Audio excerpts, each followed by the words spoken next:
goose stamper. I'm gonna beat this son of a bitch from the inside out. His nose, you'll fill his face with blood. Friends, आज हम जिस movie को explain करने जा रहे हैं उसका नाम है सिंड्रेला मैन। ये एक रियल स्टोरी है जिसमें एक बॉक्सर जेम्स जे ब्रैडॉक के संघर्ष को दिखाया जाता है। इस कहानी में हमें दिखाया जाता है कि कैसे एक आदमी अपने बुरे हालात से लड़कर अपनी फैमिली का पेट पालता है। ये कहानी हमें सबक देती है कि हालात चाहे जैसे भी हों, इंसान अगर मेहनत करता रहे और हौसला ना हारे तो वो कुछ भी कर सकता है। मैं उम्मीद करती हूँ कि इस कहानी से आपको भी बहुत इंस्पिरेशन मिलेगी। फिल्म शुरू होती है साल 1928 में, जहाँ हमें जेम्स ब्रैडॉक को लाइट वेट चैम्पियनशिप जीतते हुए दिखाया जाता है। जेम्स एक आयरिश अमेरिकन बॉक्सर था जिसने कम उम्र में ही बॉक्सिंग रिंग में अपना नाम पैदा कर लिया था। जेम्स की फैमिली में उसकी एक बीवी और 3 छोटे बच्चे थे। जेम्स की अर्निंग का सोर्स सिर्फ बॉक्सिंग था और इसी से उसका घर चलता था। जिस तरह का स्टार्ट उसे कैरियर में मिला था, सब लोगों को यकीन था कि जेम्स बहुत जल्द हैवी वेट चैंपियन भी बन जाएगा। साल 1929 में जेम्स को हैवी वेट चैंपियनशिप मैच खेलने का मौका मिलता है, लेकिन इस फाइट के दौरान जेम्स का राइट हैंड टूट जाता है और यहाँ से उसका बुरा वक्त शुरू हो जाता है। ठीक इसी टाइम अमेरिका में ग्रेट डिप्रेशन भी शुरू हो जाता है। ये वो वक्त था जब अमेरिका में इन्फ्लेशन बहुत ज़्यादा हो गई थी। हालात इतने बुरे हो गए थे कि बहुत से लोगों ने खुदकुशी कर ली थी। जेम्स हाथ टूटने के बावजूद बॉक्सिंग नहीं छोड़ता। उसको जो भी मैच मिलता था वो उसे खेलता था, लेकिन टूटे हुए हाथ की वजह से वो अपने पंचेस ठीक तरह से नहीं लगा पाता था। उसके फाइटिंग स्टाइल को लोग बुरा कहने लगे थे क्योंकि वो ज़्यादा टाइम डिफेंस में ही गुजारता था। बॉक्सिंग मैनेजमेंट को जेम्स के मैच से नुकसान हो रहा था और वो जेम्स को रिटायरमेंट लेने का कह देते हैं। जेम्स को ना चाहते हुए भी बॉक्सिंग छोड़ना पड़ती है। ग्रेट डिप्रेशन की वजह से जेम्स की सेविंग्स भी डूब गई थी और जो थोड़े बहुत पैसे बचे थे वो भी जल्द ख़त्म हो जाते हैं। अब जेम्स के पास ना तो कोई काम था और ना कोई पैसा। रेंट्स, बिल्स और यहाँ तक के ग्रोसरीज के लिए भी पैसे नहीं थे। हालात इतने ख़राब हो चुके थे कि उनको पेट भर के खाना भी नसीब नहीं होता था। जेम्स अपने आप को भूखा रख के अपने हिस्से का खाना अपने बच्चों को देता था। एक दिन जेम्स का बड़ा बेटा बुचर शॉप से कुछ गोश्त चुरा लेता है और उसे घर ले आता है। जेम्स को जब ये पता चलता है तो वो उस पर गुस्सा होता है। जेम्स उसे बुचर शॉप ले जाता है और उसे कहता है कि वो चुराया हुआ गोश्त वापस करे। घर जाते वक्त जेम्स अपने बेटे को समझाता है कि बाहर के हालात उनके घर के हालात से भी काफ़ी बुरे हैं, लेकिन इसका मतलब ये नहीं कि हम चोरी करना शुरू कर दें। जेम्स का बेटा उसके गले लगकर रोना शुरू कर देता है। जेम्स अब काम की तलाश में निकलता है। उसे डॉकयार्ड में मजदूरी का काम मिलता है जिसमें उसे सामान को उठाकर एक जगह से दूसरी जगह शिफ्ट करना होता है। जेम्स के लिए ये काम टूटे हुए हाथ से करना बहुत मुश्किल होता है, लेकिन उसके पास और कोई दूसरा चारा नहीं होता और ये काम भी परमानेंट नहीं होता। कभी जेम्स को काम मिल जाता और कभी नहीं। दूसरी तरफ जेम्स के घर के हालात भी बद से बदतर होते जा रहे थे। उसके घर की बिजली काट दी गई थी और ठंड भी बढ़ती जा रही थी। कपड़ों की कमी की वजह से उसके बच्चे बीमार होना शुरू हो गए थे और उनके पास उनके इलाज के लिए पैसे नहीं थे। एक दिन जेम्स काम से घर वापस आता है तो उसे उसके बच्चे घर नहीं मिलते। जेम्स की वाइफ उसे बोलती है कि उसने बच्चों को अपने रिलेटिव्स के घर भेज दिया है। जेम्स अपनी बीवी पे गुस्सा करता है क्योंकि उसने अपने बेटे से वादा किया था कि वो हर हालत में उनका ख्याल रखेगा और उन्हें कहीं जाना नहीं पड़ेगा। जेम्स के लिए ये बहुत मुश्किल वक्त था। वो बहुत दुखी था कि वो अपनी वाइफ और बच्चों की नज़रों में एक हारा हुआ इंसान बन चुका था। वो पैसों के लिए इमरजेंसी रिलीफ फंड के पास जाता है। जहां भूखे और गरीब लोगों की मदद की जाती थी। वहां से उसे कुछ पैसे मिलते हैं। जेम्स इसके बाद अपना सारा कीमती सामान बेच देता है, लेकिन अभी भी उसके बेटे के इलाज के लिए कुछ पैसे कम थे। जेम्स के पास अब कोई दूसरा रास्ता नहीं था सिवाय भीख मांगने के। जेम्स अपनी बॉक्सिंग अथॉरिटी के पास जाता है और उन्हें अपने घर के हालात के बारे में बताता है। पैसे मांगते वक्त जेम्स बहुत शर्मिंदा था और उसकी आंखें झुकी हुई थीं। वहां मौजूद लोग अपनी तरफ से जितनी भी मदद कर सकते थे करते हैं। इसके बाद जितने भी पैसे कम पड़ते हैं, जेम्स का पुराना मैनेजर जोई गोल्ड उसे दे देता है। इन पैसों से जेम्स अपने बच्चों को घर ले आता है और उनका अच्छी तरह से ख्याल रखना शुरू कर देता है। जेम्स अपनी मजदूरी जारी रखता है, जिससे उसके घर का खर्चा चलता रहता है। ये करते हुए अब उसे 3 साल बीत जाते हैं।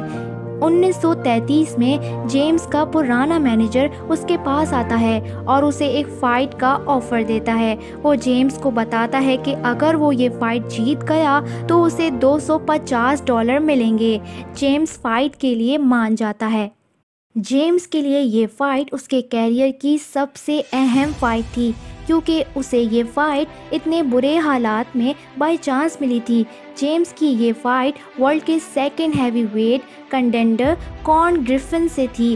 कॉर्न को जेम्स अपने लेफ्ट हैंड पंच से 3rd राउंड में नॉकआउट कर देता है। इस कमबैक से जेम्स बॉक्सिंग एक्सपर्ट्स और फैंस को हैरान कर देता है।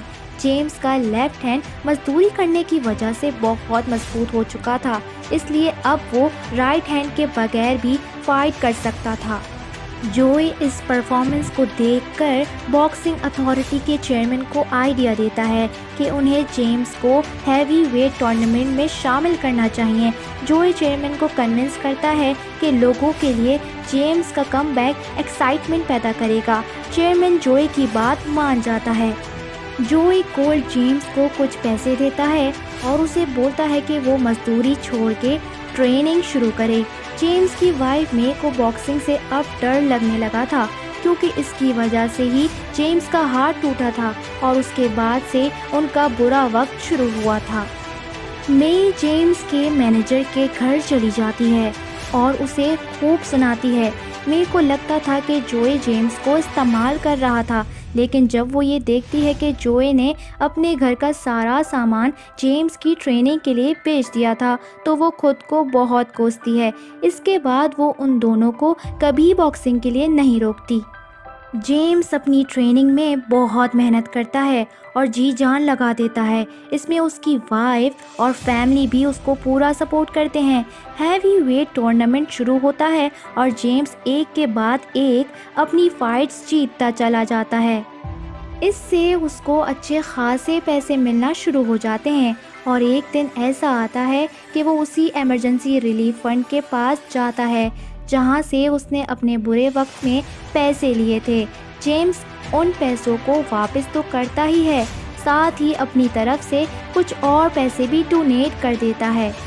जेम्स के इस अंदाज को देखकर एक sports journalist rags to riches नाम का आर्टिकल लिखता है और जेम्स को द सिंड्रेला मैन नाम देता है। इस आर्टिकल की वजह से जेम्स ग्रेट डिप्रेशन के खिलाफ स्ट्रगल में उम्मीद का एक निशान बन जाता है और बहुत से लोगों को इंस्पायर करता है। हैवी वेट चैंपियनशिप के फाइनल मैच से पहले जेम्स को 2 और फाइटर्स को हराना था। इन दोनों फाइट्स में जेम्स को बहुत मुश्किल का सामना करना पड़ता है। एक मैच में तो फाइट 15 राउंड्स तक चलती रहती है, लेकिन जेम्स ये दोनों मैचेस अपनी हिम्मत और लगन की वजह से जीत जाता है। मैच के बाद एक प्रेस कॉन्फ्रेंस होती है जिसमें जेम्स की वाइफ मे भी होती है। मे को वहां पता चलता है कि जेम्स का फाइनल में मुकाबला मैक्स पियर से है, जिसने 2 लोगों को रिंग में फाइट करते वक्त मार दिया था। मे इस बात से बहुत डर जाती है। दूसरी तरफ बॉक्सिंग अथॉरिटी का चेयरमैन जेम्स को बुलाता है और उसे मैक्स की वो फाइट दिखाता है जिसमें उसने फाइटर को मार दिया था। चेयरमैन जेम्स को बोलता है कि उसने ये फाइट उसे इसलिए दिखाई है ताकि उसकी फैमिली ये ना कह सके कि उसने जेम्स को पहले वार्न नहीं किया था। जेम्स चेयरमैन की बातों से डरने की बजाय मैक्स का फाइटिंग स्टाइल समझना शुरू कर देता है और चेयरमैन से बोलता है कि वो फाइनल फाइट की तैयारी करे। रात को जेम्स की फैमिली एक रेस्टोरेंट में डिनर कर रहे होते हैं। वहाँ मैक्स भी आ जाता है।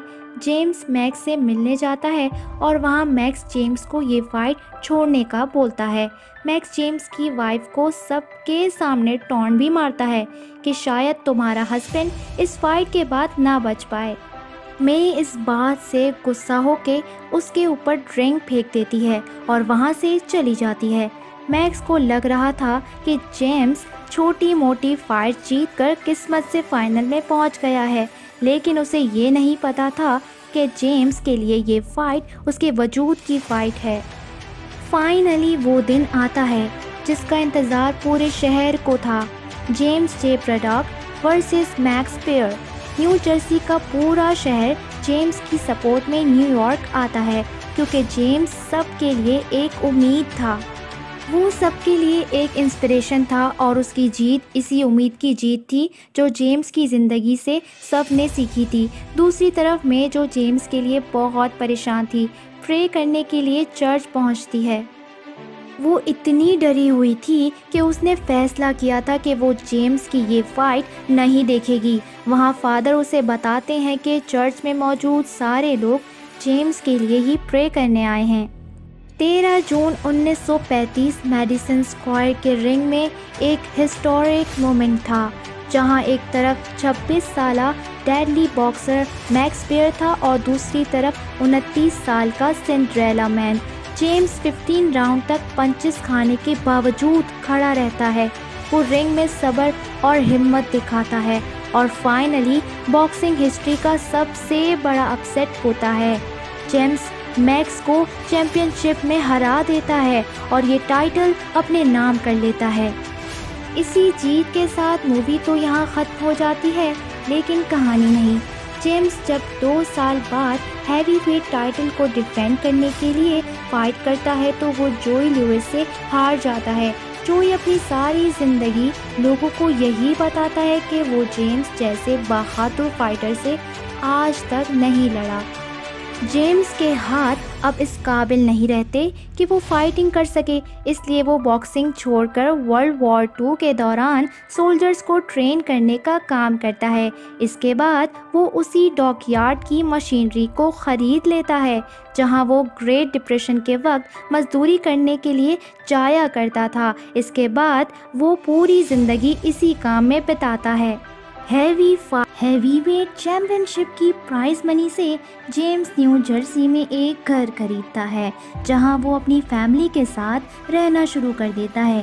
जेम्स के घर के दरवाजे हर उस ज़रूरतमंद के लिए खुले रहते थे जो रिसेशन की वजह से बेघर हो चुके थे। इस बेहतरीन फिल्म को एक बार देखना बहुत ज़रूरी है क्योंकि इस फिल्म के एक्टर्स जिस तरह से अपनी एक्टिंग के थ्रू आपके इमोशंस को हिट करते हैं वो कहानी नहीं कर सकती। अगर आपको ये वीडियो अच्छी लगी हो तो लाइक करें, सब्सक्राइब करें और अपनी राय कमेंट्स में ज़रूर दें। मिलते हैं अगली वीडियो में।